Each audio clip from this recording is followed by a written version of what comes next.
Halo guys, kenalin aku Rizky Stakar dari Fakultas Hukum Universitas Bangka Belitung. Nah, untuk yang pertama kali datang ke channel ini, jangan lupa bayar parkir ya. Parkirnya cukup klik tombol subscribe di bawah aja. Nah, di kesempatan kali ini, aku akan ngejelasin beberapa model peradilan pidana di setiap negara. Nah, beberapa model peradilan pidana di setiap negara memiliki sistem hukum yang berbeda-beda sesuai dengan yang tercantum dalam status yang dirumuskan oleh negara tersebut. Berdasarkan teori hukum, terdapat dua sistem hukum yang dikenal, yaitu Rechtsstaat dan Rule of Law. Burkens menjelaskan, Rechtsstaat secara sederhana adalah negara yang menempatkan hukum sebagai dasar kekuasaan negara dan kekuasaan tersebut dilakukan di bawah kekuasaan hukum.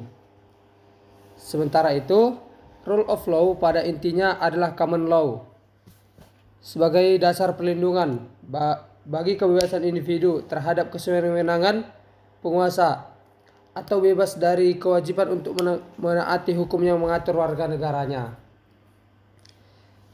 Kita masuk pada model yang pertama. Yang pertama yaitu crime control model.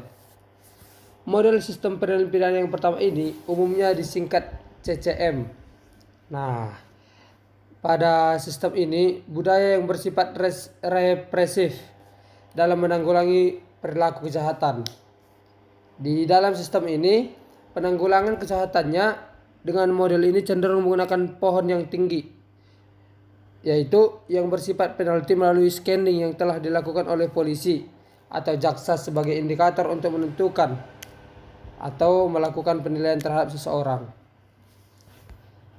Bisa dikatakan dalam CCM ini didasarkan pada pernyataan bahwa tingkah laku kriminal harus ditindak dan diproses peradilan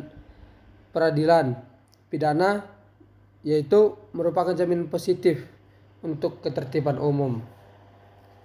Nah, untuk mencapai tujuan yang amat tinggi yaitu, maka crime control model menyatakan bahwa perhatian umum haruslah ditujukan pada efisiensi. Dalam hal ini, efisiensi di atas segalanya. Nah, dalam crime control model harus dijunjung tinggi efisiensinya gitu. Efisiensi merupakan hal yang pertama. Karena efisiensi mencakup kecepatan ketelitian dan daya guna administratif dalam memproses pelaku tindak pidana. Yang kedua, karakter dua proses model. Nah, dalam yang kedua, dua proses model ini atau sering dibilang DPM, ini pada dasarnya menitikberatkan pada hak-hak individu dan berusaha melakukan pembatasan pesan terhadap wewenang penguasa. Dengan kata lain bahwa proses pidana harus diawasi dan dikendalikan oleh HAM atau hak asasi manusia. Dan tidak hanya ditekankan kepada maksimal dan efisiensi sebagaimana dikatakan dalam crime control model. Nah, pada bagian yang kedua ini agak bertolak belakang dia dengan yang pertama.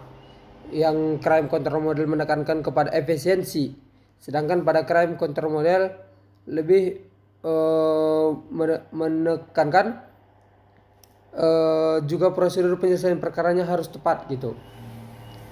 Nah, pada yang pertama tadi, pada crime control model lebih menekankan kepada presumption of guilt atau asas praduga bersalah. Nah, pada yang kedua ini, asas dua proses model lebih menekankan kepada presumption of innocence atau praduga tak bersalah. Nah, singkatnya bisa dibilang gini. Yang pertama bersifat faktual, sedangkan praduga tak bersalah yang kedua ini bersifat normatif.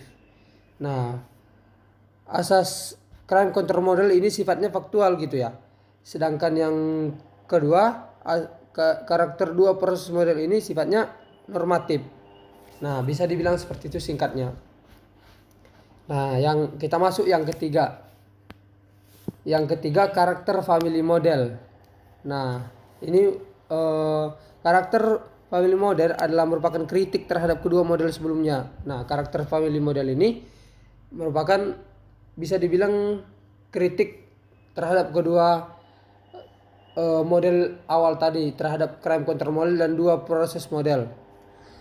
Model ini dianut di negeri Belanda. Yang amat menonjol adalah konsep pemindahan sesuai dengan kekeluargaan sebagai model dasar. Ini diterangkan oleh John Griffiths, yaitu bentuk masyarakat terkecil yaitu keluarga.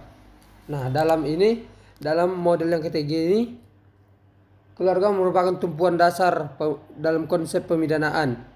Karena keluarga merupakan bagian terkecil dari sebuah negara. Jadi, family model adalah suatu perumpamaan yang ada dalam suatu keluarga, kita, yakni meskipun keluarga kita terkena hukuman, tidak mungkin satu keluarga memusuhinya seperti itu. Pasti ada yang akan membantu dia. Ada yang tetap memberikan kasih sayang kepada dia dan ada tetap yang memperlakukan dia secara khusus. Nah,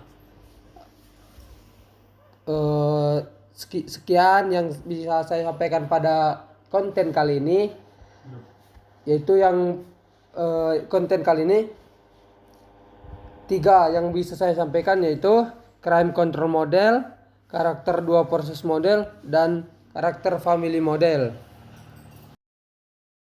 Sekian yang dapat saya sampaikan. Jika ada salah kata, saya mohon maaf. Sekian dan terima kasih.